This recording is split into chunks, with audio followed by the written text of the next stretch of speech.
Can Adidas achieve the impossible by creating an anti-tariff or tariff-free sneaker? Now, amongst all the big players that create sneakers around the world, New Balance is one of the only big brands that actually create a few of their models within the US of A. Now, the only issue is that with these tariffs, if New Balance imports materials from other countries, those materials will be tariffed. Now, if you can avoid all that and have all the materials created within the USA, then you would actually be able to create a anti-tariff or tariff-free sneaker.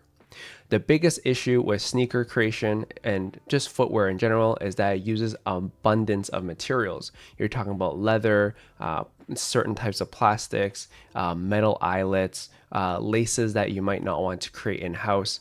All these different things all factor into adding more and more cost to creating the end product. Now, if you're able to simplify it, such as this Adidas ClimaCool 3D, you would actually be able to create a sneaker that is just one material only. Now, with Adidas's new ClimaCool 3D, I think it's a brilliant idea, and it might actually be able to enable Adidas to create a sneaker that's made in USA. The only issue is that, of course, Adidas doesn't really have a factory in the States. At least not anymore. They had one in 2019 called the Speed Factory, but that since has closed down. So if they are able to set up shop, it would be really cool to actually see this shoe avoid the tariffs and still be able to be made in the States. Now for the ClimaCool 3D sneaker itself, it's a really cool shoe, but unfortunately on the Adidas Confirmed app, I was not able to cop it. So if you did cop it and you want to share your experiences, please comment down below what you think of it so far. Adidas, if you want to hit me up and send me a pair, that'd be really great. The Adidas ClimaCool 3D is a sneaker that costs $140 USD, and it also uses the lattice system, which is the 3D printed system, to create a slight arch in your foot, including a cushion zone in your heel and the ball of your feet. It's very different from the Adidas 4D because the Adidas 4D sneakers were actually created out of a light synthesis 3D printer using Formlabs 3D printers. And this one is actually printed layer by layer. So they don't waste any extra materials, I guess, I'm assuming from the tub of the material of the liquid that they use to create the sneaker itself. But in general, ClimaCool, even though it looks really awesome from these pictures and these promos, the one thing that sets me back even before it was 3D printed is the fact that there is holes at the bottom of your shoe. I can't wrap my head around it because if you step in light puddles, even if it's not light puddles, just like a wet surface, you can get your feet wet. I understand that if you live in a climate where it's completely dry and you're never stepping in puddles or anything wet, sure, that's fine. But where I live, there's definitely moisture here and there. If you walk in the city, sometimes you don't know if there's a random puddle of water that's not even from the rain. And so you can potentially get your feet wet. So I can never wrap my head around having full breathability from under your feet. Now I bet it feels good. It probably feels like there's wind in your feet coming through, cooling it down on a hot day. But it's just that I never could wrap my head around it because I just don't want the chance of having any kind of water in my feet or on my feet. That said, another relation to this same idea is that when I wear Crocs, even though it doesn't have holes under my sole, I actually do get some water even in just wet surfaces without having stepped in puddles, because you just kick up the water and then water gets to your toes. So there's water that seeps in there. Water just gets everywhere, and it's possible to have water seep through your shoe, especially when you have holes under your feet. More to that is that even if you don't step in wet areas, if you step in sandy or gravelly areas, you can potentially actually have sand and debris stuck in the lattice of the shoe with this ClimaCool 3D. That said, I don't have true experience with this ClimaCool 3D, so if I have the ability to cop it, I would definitely cop it.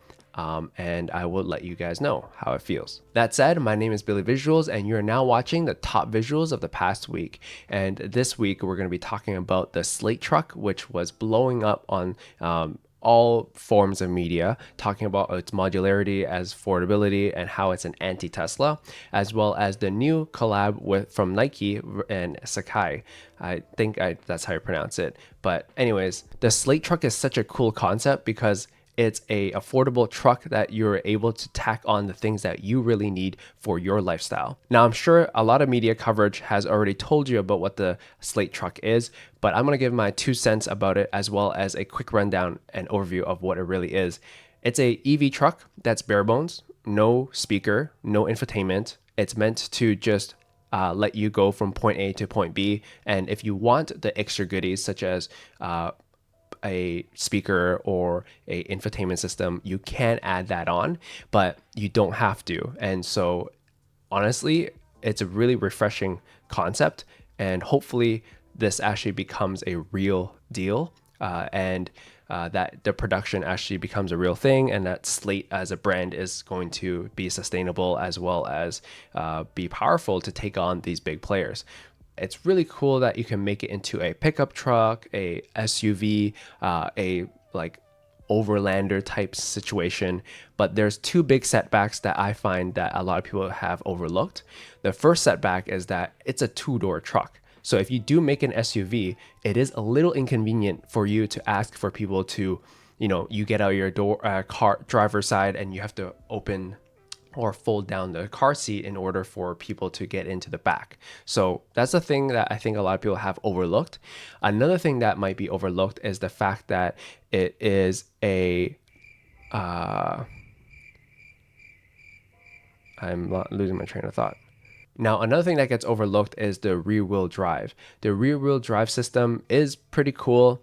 It makes it much more affordable, but if it had an all-wheel drive system, it would make it much more sensible for people who might be living in winter environments.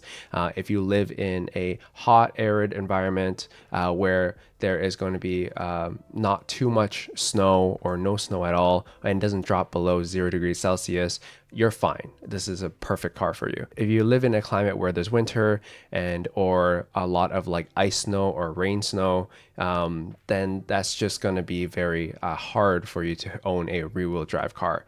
Can you do it? Totally possible, especially with the right winter tires. But will it make it a bit difficult? For sure. I think it'd be actually smarter to have a front-wheel drive system so that you can climb up a hill and not slide down, etc. So there's some thoughts about the Slate truck. Let me know what you think about it in the comments down below. And if you had the ability to, would you purchase it? Or are you already planning to purchase it? Now, the last visual we're going to be talking about is the Sacai Nike Zegama Dome colorway drop. There's 3 colorways that are coming, and it's $180 USD. It's really cool looking. It's got this futuristic / post-apocalyptic vibe, very cyberpunky as well. And it also features the Zoom X cushioning, so it must be very comfortable. Now, I know the Sacai collaborations with Nike has always been very popular, so hopefully if you're interested, you'll be able to cop it, and I might be able to cop it as well. We'll see. Anyways, this has been BillyVisuals. Y'all just got visualized, and we'll see each other in the next video. Peace.